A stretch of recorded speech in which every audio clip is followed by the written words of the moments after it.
This is the biggest tornado ever recorded on planet Earth. Debris! Debris! It's coming up! That whole thing's coming up! Oh my God. 2.6 miles wide, for 0.2 kilometers from one edge to the other. It was so wide that if you had been standing in the exact center of it, you would not have been able to see either edge. It grew from 1 mile across to 2.6 miles across in about 30 seconds. It changed direction without warning. It accelerated from 20 miles an hour to over 55, and a radar sitting on the back of a truck a few miles away clocked the wind inside it at 302 miles an hour, among the fastest winds ever measured anywhere on this planet. It killed 8 people. 3 of them were the scientists who had spent their lives studying tornadoes and who understood this one better than almost anyone alive. And here's the part that almost nobody gets right. Officially, on paper, this tornado is rated EF3, not EF5. This is the story of the evening the sky broke our instruments and then broke our scale. To understand what happened on the 31st of May, 2013, you have to understand what Oklahoma had already lived through that month. 11 days earlier, on the 20th of May, an EF5 tornado tore a path straight through Moore, a suburb on the south side of Oklahoma City. It was more than a mile wide on the ground, and it stayed there for 39 minutes. 24 people were killed. 7 of them were children, inside an elementary school. The whole state was raw. For 11 days, every television station in Oklahoma City had been telling people the same thing. The next one could be worse. And then, on a Friday afternoon at the end of the month, the air over central Oklahoma began to load. A tornado needs 3 ingredients, stacked in the right order. Warm, wet air near the ground. Cold, dry air sitting on top of it. And wind that changes speed and direction as you climb. Meteorologists call that shear. On that Friday, all 3 were extreme. Moisture from the Gulf of Mexico had been pumping north for days.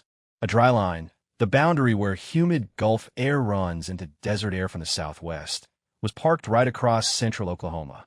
And the atmosphere was unstable enough that a bubble of air lifted off the ground would keep accelerating upward for 8 miles.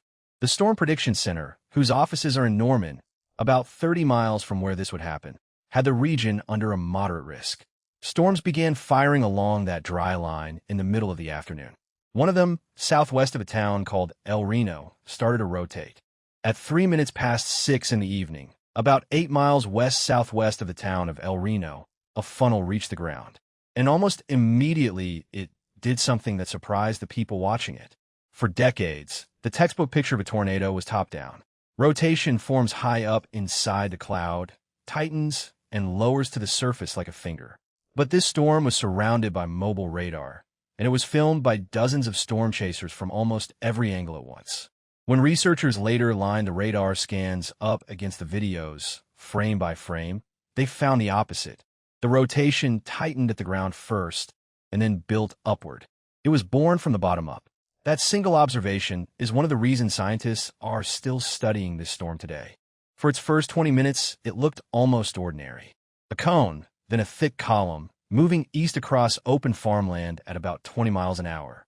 Then, at 23 minutes past 6, as it crossed U.S. Highway 81 just south of Reno, it did something no tornado on record had ever done. It expanded.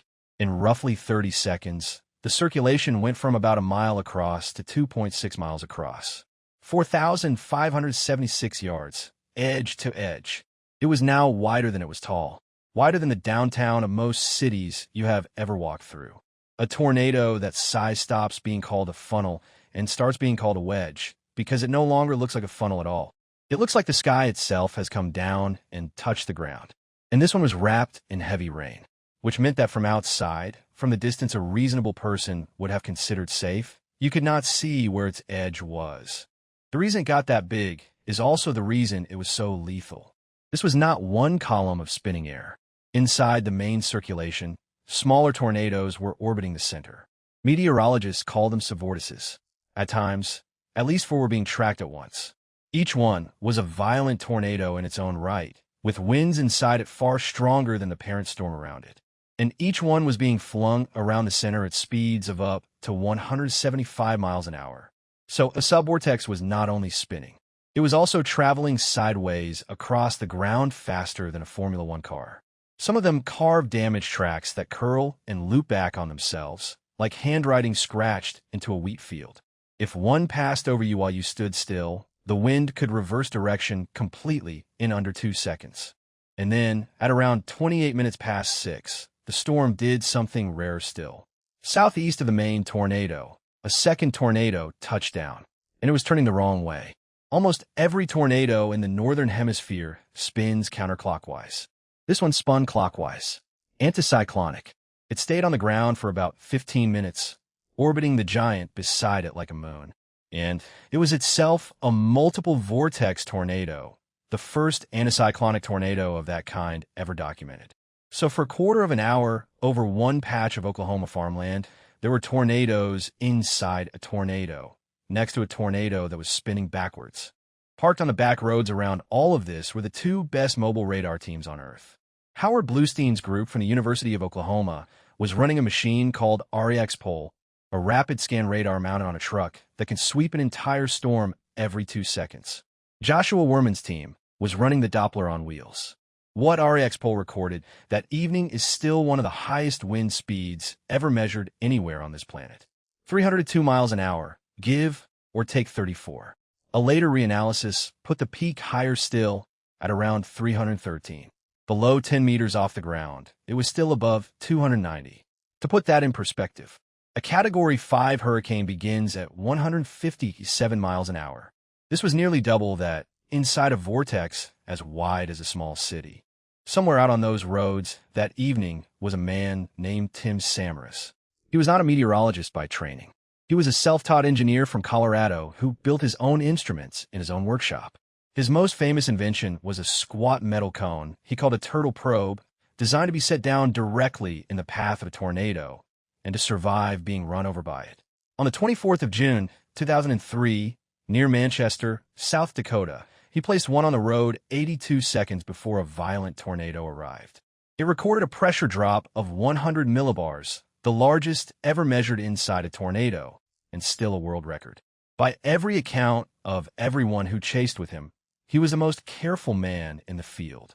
He was known for keeping his distance. On the 31st of May, he was in a white sedan with his 24-year-old son Paul, a photographer, and Carl Young, a meteorologist.